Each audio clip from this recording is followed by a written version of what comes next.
கிறிஸ்துவில் அன்பார்ந்த சகோதர சகோதரிகளே, ஒரு பெரும் திரு அவையாக நாம் இங்கு ஒன்று கூடியிருக்கின்றோம்.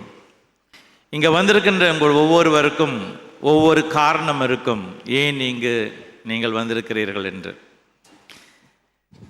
அநேகர் நிறைய வேண்டுதலை வேண்டுவதற்காக வந்திருப்பீர்கள். அநேகர் வேண்டிய காரியங்கள் நிறைவேறியதை கண்டு நன்றி சொல்ல வந்திருப்பீர்கள். இந்த திருப்பலியிலே இன்று நாம் எடுத்திருக்கின்ற கருப்பொருள் புனித ஜோக்கிம் அன்னாளோடு பயணித்தல், தொடர்ந்து அவங்களோடு பயணித்தல். இங்கே நம்ம என்ன சொல்ல வரோன்னா, அன்னாளிடமிருந்து பல விஷயங்களை நாம் மன்றாட்டு வழியாக பெற்றிருப்போம், அதற்கு நன்றி சொல்ல வந்திருப்போம். பல விஷயங்களை நாம் இன்னும் மன்றாட்டுகளாக வைப்பதற்காக வந்திருப்போம். இதெல்லாம் முடிஞ்சு அன்னாளை இங்கே விட்டுட்டு போயிடாதீங்கன்னு சொல்கிறோம். புரியுதுங்களா? வந்தோம், கடமையை முடிஞ்சது, எல்லாம் செஞ்சிட்டோம், அடுத்த வருஷம் வருவோம் அப்படின்னு அன்னாளை விட்டுட்டு போகக்கூடாது. இந்த அன்னாளோடு சேர்ந்து நாம் பயணிக்க வேண்டும். ஏன் நாம் திரு அவையானது புனிதர்களுக்கு மிக முக்கியமான ஒரு இடத்தை கொடுக்கிறது என்று நாம் பார்க்கும் பொழுது, புனிதர்கள் தெய்வங்கள் அல்ல, அவர்களும் உங்களைப் போலவும் என்னைப் போலவும் சாதாரண மனிதர்கள். சாதாரண மனிதர்களாக இருந்த இவர்கள் இன்று இந்த புனித தன்மையை அடைந்திருக்கிறார்கள் என்றால், நீங்களும் நானும் இந்த சாதாரண மானிட பிறவி வாழுகின்ற நாமும் புனித தன்மையை அடைய முடியும் என்ற எடுத்துக்காட்டினை நமக்கு எடுத்து இயம்புவதற்காகவே புனிதர்கள் நமக்கு கொடுக்கப்பட்டிருக்கிறார்கள். இன்னைக்கு முதல் வாசகம் மிக அருமையான வாசகம். நான் யார் என்பதை முழுமையாக சரியான கண்ணோட்டத்தோடு நான் என்னை புரிந்து கொண்டேன் என்றால், என்னிடம் உள்ள வல்லமை என்ன என்பதை நான் அறிந்தேன் என்றால், இந்த உலகத்திலும் நானும் புனிதனாக வாழ முடியும் என்ற ஒரு பெரும் உண்மையை இன்றைய வாசகம் நமக்கு எடுத்து சொல்லுகிறார். பவுலடியார்கள் கொரிந்தியருக்கு எழுதிய இந்த 2ஆம் கடிதத்தில் சொல்லுகிறார், நீங்களும் நானும் ஒரு மண் பானை போல. மண் சட்டி தெரியுமா? மண் சட்டிக்கு ரொம்ப விலையே கிடையாது. அது எந்த நேரத்தில் கீழே விழுந்து உடையிறது. அது பெரிய பணக்கார வீட்டில் இருக்கிற பொருள் அல்ல, ஒரு சாதாரண ஏழை வீட்டில் இருக்க வேண்டிய ஒரு பொருள், ஒரு சாதாரண ஒரு மண்பானை. இந்த மண்பானையாக நீங்களும் நானும் இருக்கிறோம் என்பதை பவுலடியார்கள் சொல்லுகிறார். இன்னைக்கு அன்னாளுடைய வாழ்வை பார்க்கும் பொழுது, அன்னாள் ஒரு பெரிய பணக்கார குடும்பத்திலிருந்து வந்தவள் கிடையாது. நம்மளுடைய திருச்சபையுடைய பாரம்பரியம் பிரகாரம் பார்க்கும் பொழுது ஒரு சாதாரண ஒரு பெண்மணி, ஒரு சாதாரண குடும்பத்தை சார்ந்தவர். இன்னைக்கு இயேசு பிறப்பதற்கு முன்பாக அன்னாள் பிறந்தார். இன்ற நாள் வரை இன்னைக்கு நம்ம அன்னாளுக்கு மதிப்பு கொடுக்கிறோம், மரியாதை கொடுக்கிறோம். எப்படி? நம்ம குடும்பத்தில் ஒரு 3 தலைமுறை முன்னுக்கு யார் இருந்தானே தெரியல. ஆமாவா இல்லையா? நம்ம அப்பா அம்மா தெரியும், நம்ம தாத்தா பாட்டி தெரியும், அவங்களுக்கு மேலே உள்ளவங்க யாருமே நம்மளுக்கு தெரியல. இயேசு பிறப்பதற்கு முன்பாகவே பிறந்த இந்த அன்னாள் இன்ன வரைக்கும் ஒரு முக்கியமான ஒரு இடத்தை திரு அவையில் வச்சிருக்கிறாங்கன்னா எப்படி? இது எதனால? என்ன நினைக்கிறீங்க? அதான் இந்த வாசகம் சொல்லுகிறது, நாம் மண்பானையாக இருந்தாலும் இந்த மண்பானையில் விலைமதிக்க முடியாத ஒரு பொருள் இருக்கின்றது. அந்த பொருளை எவன் உணர்ந்து வாழ்கிறானோ அவனுடைய புகழ் என்னைக்குமே என்ன செய்யாது? அழிக்கப்படாது. அன்னாள் நினைச்சிருப்பாங்களா, இத்தனை ஆண்டு காலங்கள் இவளை அன்னாளை நம்ம இந்த மாரி ஒரு புனித ஸ்தலத்தில் வைத்து அவங்கக்கிட்ட மன்றாடுவோன்னு அவங்க எண்ணி பார்த்துருப்பார்களா வாழ்ந்த காலத்தில்? இல்லை. இன்னைக்கு பவுலடியார் சரியாக நம்முடைய சிந்தனைக்கு ஏற்றவாறு சொல்லுகிறார், நீங்களும் நானும் பிறரால் நினைவு கூறும் அளவுக்கு இந்த உலகத்தில் வாழ முடியும். நாம் சாதாரண மண்பாண்டம் அல்ல, நம்ம ஒரு சாதாரண மனிதன் நினைக்காதீங்க. நான் இன்னைக்கு வாழ்ந்து நாளைக்கு இறந்து போகின்ற மனிதன் என்பதை நாம் அந்த கருத்தில் கொள்ளவே கூடாது. 10 நாள் வாழ்ந்தாலும் என்னுடைய பிறப்பின் உண்மை என்ன? நான் எதற்காக படைக்கப்பட்டேன்? என்னில் உள்ளவர் யார்? இங்கே தாங்க நம்மளோட முக்கியமாக நாம் சிந்தித்து பார்க்க வேண்டும். பவுலடியார் கணக்காக சொல்கிறாரு, என் வாழ்க்கையில் எவ்வளோ கஷ்டங்கள், துன்பங்கள், இன்னல்கள் எது வந்தாலும் எதுவுமே என்னை அழிப்பதில்லை. கஷ்டம் இருந்துச்சு, பிரச்சனை இருந்துச்சு, நான் நிறைய அடிபட்டு இருக்கிறேன், நான் நிறைய துன்பங்களை அனுபவித்திருக்கிறேன். ஆனால் நான் கைவிடப்படவில்லை. என்னுள் இருக்கின்றவர் என்னை எப்பொழுதுமே காக்கக்கூடியவராக இருக்கிறார் என்று. அவர்களுக்கு நடந்தது நமக்கு நடக்காதா? நடக்கும். ஒன்னே ஒன்றைத்தான், நம்முடைய சிந்தனை மாற்றம் மிக முக்கியமாக இருக்கிறது. நான் யார் என்பதை நான் புரிந்திருக்க வேண்டும். நான் சாதாரண ஒரு மனிதன் அல்ல, நான் கிறிஸ்து அவனாக கிறிஸ்து அவளாக இருக்கின்றேன். என்னுள் இருக்கின்றவர் ஆண்டவராக இயேசு கிறிஸ்து, வல்லமையானவர். அந்த மண்பானை விலை மதிப்பில்லாதது, பொருள் இல்லாதது. ஆனால் அதுக்குள்ள இருக்கின்ற அந்த விலை மதிக்காத சொத்து ஆண்டவராக இயேசு கிறிஸ்து. இந்த கிறிஸ்து தான் வாழ்க்கையில் எவ்வளவு சவால்கள், பிரச்சனைகள், கஷ்டங்கள் எது வந்தாலும் நம்மை அழிய விடாமல் அதை எதிர்த்து போராடுகின்ற ஆற்றலை கொடுக்கிறார் என்று பவுலடியார்கள் சொல்லுகிறார். இன்னைக்கு 3 விஷயங்கள் இந்த அன்னாளோடு நாம் எதை கற்றுக்கொள்ள வேண்டும் என்று பார்த்தோம் என்றால், அன்னாள் தன்னுடைய வாழ்விலே பெரிய பெரிய காரியங்களை ஒன்றுமே செய்யல. சிறிய காரியத்தை நிறைந்த அன்போடு செய்தார்கள். தான் ஒரு மண்பானை என்பது அவருக்கு தெரியும். ஆனால் அந்த மண்பானை மகிமைக்குரிய பானையாக மாறுவதற்கு காரணம் என்னவென்றால், அன்னாள் கடவுள் மேல் வைத்த விசுவாசம். இது ஒன்று தாங்க சாதாரண நிலையில் இருக்கின்ற நம்மை ஒரு உயர்நிலைக்கு கொண்டு போவதற்கு மிக முக்கியமாக இருக்கிறது. அவள் கடவுளை முழுமையாக நம்பினாள். கல்யாணம் பண்ணி ரொம்ப நாளாச்சு, குழந்தையே பிறக்கலை, சரித்திரம் தான் சொல்லுது. ஆனால் கடவுள் எனக்கு குழந்தை வரம் கொடுப்பார் என்ற நம்பிக்கையில் அவர் வாழ்ந்தார். முதிர்ந்த வயதில் அவளுக்கு ஒரு பெண் பிள்ளை பிறந்தது. அதுதான் யாரு? மரியாள். அப்ப நம்பிக்கையோடு இன்றே நடக்க வேண்டும், இப்பே நடக்க வேண்டும் நம்ம எதிர்பார்க்க முடியாது. கடவுள்கிட்ட நாம் வேண்டுகின்ற ஒவ்வொரு வேண்டுதலும் கடவுள் கொடுப்பார் என்று நாம் நம்பும் பொழுது நிச்சயமாக கடவுள் நமக்கு கொடுப்பார். அந்த பொறுமை அவங்களுடைய வாழ்வில் இருந்தது. அந்த பொறுமைக்கு காரணம் என்ன? நம்பிக்கை. நிறைய பேர் ரொம்ப தூரத்திலிருந்து வந்திருப்பீங்க. உங்களுடைய பயணத்துக்கு காரணம் என்ன? சில பேர் தூங்காமல் கூட, நைட்டெல்லாம் தூங்காமல் கூட வந்திருப்பீங்க. இந்த உளைச்சலுக்கு காரணம் என்ன? கடவுள் மேல் வைத்திர நம்பிக்கையா?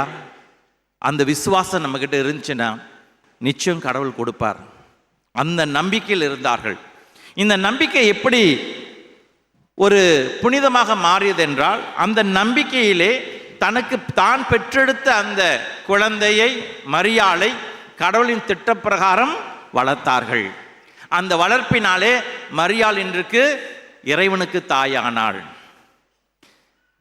நம்ம வாழ்க்கையில் பார்ப்போம், ஃபாதர் பைபிளில் பற்றி இவங்களை பற்றி ஒன்றுமே சொல்ல, நீங்கன்னா இவ்வளோ பேசுகிறீங்களே அப்படின்னு. சின்ன பிள்ளைங்களாக இருக்கும்போது நம்ம சொல்லுவோம், இந்த பையன் இந்த பொண்ணு இன்னாருடைய பிள்ளை, அப்பா அம்மா பேர் சொல்லுவோம், இவங்களோட பிள்ளைங்கன்னு. அந்த பிள்ளை பெருசாகி ஒரு நல்ல நிலைக்கு வந்துச்சுன்னா அந்த பிள்ளை பேர் சொல்லி இவங்களோட இவங்களோட பெண்ணோடைய அந்த பையனோட பேரை சொல்லி இவங்களோட அப்பா அம்மான்னு மாறும். இதுதான் வாழ்க்கையோட உண்மை. இப்போ அன்னாள் எப்படி கடவுளுக்கு இவ்வளவு பக்தியானவராக, நம்பிக்கை உள்ளவராக இருந்தார் என்றால், யாரை பார்த்து நம்ம கண்டுபிடிக்க முடியும்? அவங்களோட மகளை மரியாளை. எவ்வளவு மரியாள் ஒரு பண்புள்ளவளாக, ஜெப வாழ்வில் ஆழமுள்ளவளாக, கடவுளுடைய சித்தத்திற்கு ஆம் என்று சொல்கின்ற அளவுக்கு மரியாள் வளர்க்கப்பட்டிருக்கிறாள் என்றால், இந்த வளர்ப்புக்கு காரணம் யாரு? நிச்சயமாக அன்னாளாகத்தான் இருக்க முடியும். ஆகவே இன்று இந்த திருப்பலியின் வழியாக அன்னாளோடு நாம் வேண்டுவது மட்டுமல்ல, அன்னாளைப் போல ஆழ்ந்த விசுவாசம் கொண்டவர்களாக இருக்க வேண்டும். மண்பானையில் உள்ளது ஆண்டவராக இயேசு கிறிஸ்து நம் உள் இருக்கிறார் என்பதை நாம் மறந்துடக்கூடாது. இன்னைக்கு நற்செய்தி அதான் சொல்லுது. ஒரு தாயோடைய வேண்டுகோள் என்ன? வேண்டுகோள், இயேசு பக்கத்தில் வலதுபுறமும் இடதுபுறத்திலும் தன்னுடைய பையன் இருக்க வேண்டும் என்ற ஒரு ஆசை. ஆனால் இயேசு என்ன சொன்னார்? எதையும் எதிர்பார்த்து பணி செய்யாத. நீ வாழ்க்கையில் வாழும் போது எதையும் எதிர்பார்த்து வாழாத. இன்னைக்கு சில பேர் சொல்லுவாங்க, ஃபாதர் எங்கள் பையனை நல்லா படிக்க வைக்கணும் ஃபாதர், எவ்வளோ தூரம் அவனால் முடியுமோ அவ்வளோ தூரம் படிக்க வைக்கணும் நினச்சி ரொம்ப நல்ல அருமையான ஒரு சிந்தனை, போற்றக்கூடிய ஒரு சிந்தனை. கடைசியாக ஒரு வார்த்தை சொல்லுவாங்க, என்னென்னா, அவன் நல்லா படித்து நல்ல வேலையில் போனால் தான் நாளைக்கு என்ன பண்ணுவான்? என்ன பார்த்துக்குவான். இவ்வளோ நல்ல உயர்ந்த எண்ணத்தில் ஒரு சுயநலம் இருக்குது பார்த்தீங்களா? அதே போல தான் இந்த தாய் தான் வாழும் பொழுதே தன்னுடைய மகன் 2 பேருமே நல்ல ஒரு நிலையில், இயேசு பக்கத்தில் லெஃப்டில் ஒரு ஆள் ரைட்டில் ஒரு ஆள் இருக்கணும்னு ஆசை. ஆனால் இயேசு சொன்னார், எதையும் எதிர்பார்த்து பணி செய்யாத, உன்னுடைய வாழ்வானது எதையும் எதிர்பார்க்காமல் செய், கடவுள் உன்னை ஆசீர்வதிப்பார். அண்ணால் எதிர்பார்த்துருப்பாங்களா, இந்த அளவுக்கு என் மகளை வளர்த்தனா நாளைக்கு என்ன எப்படி நான் இந்த ஒரு நிலைக்கு வருவேன்னு? இல்லை. தனக்கு கொடுக்கப்பட்ட கடமையை பணிவோடு செய்தார், துணிவோடு செய்தார், ஆழ்ந்த விசுவாசத்தோடு செய்தார்.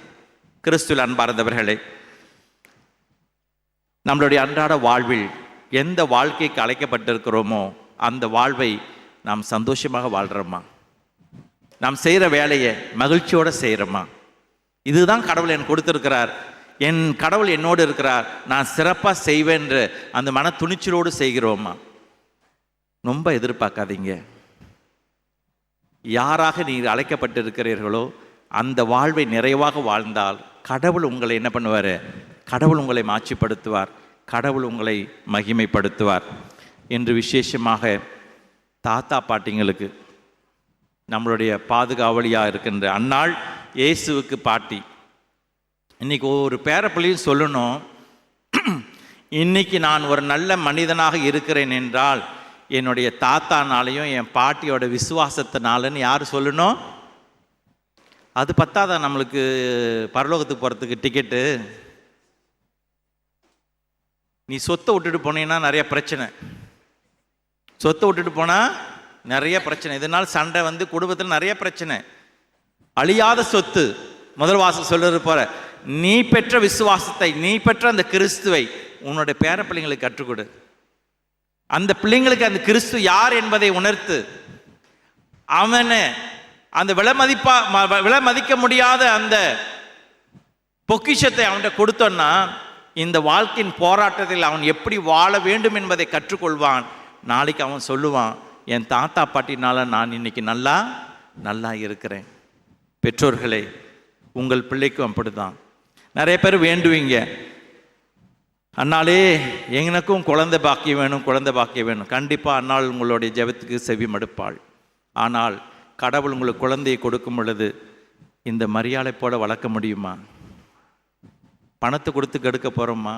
பொருளாதாரத்தை கொடுத்து மயக்க போகிறோமா? இல்லை உண்மையான விசுவாசத்தை கொடுத்து நல்ல பண்புள்ள பிள்ளைகளை வளர்க்க போகிறோமா? நீ உன் பிள்ளையை பண்புள்ள பிள்ளையாக வளர்த்தவும் என்றால் பரலோகம் உனக்கு நிச்சயம், பரலோகம் உனக்கு நிச்சயம். ஆகவே இந்த அன்னாளுடைய வாழ்வு நமக்கு எப்பொழுதுமே ஒரு முன்மாதிரியாக இருக்கிறது. அன்னாளோடு பயணிக்க வேண்டும். பாருங்கள், நல்லா பார்ப்போம் அவங்களோட வாழ்க்கையை, சிறுவத்தை மட்டும் நல்லா உத்து பாருங்கள். அந்த அம்மா ஒரு பெரிய அரசியோ பெரிய ஆளோ கிடையாது, ஒரு சாதாரண ஒரு மண்பாண்டம். அந்த மண்பாண்டம் என்ன செய்ததுன்னா கடவுள் மேலே முழு நம்பிக்கை வைத்து தனக்கு கொடுக்கப்பட்ட பொறுப்பை ஒழுங்காக ஒரு நல்ல தாயாக, நல்ல மனைவியாக, ஒரு நல்ல பாட்டியாக இருந்திருக்கிறாங்க. இன்னைக்கு அதுதான் கடவுள் நம்ம கேட்குறாரு.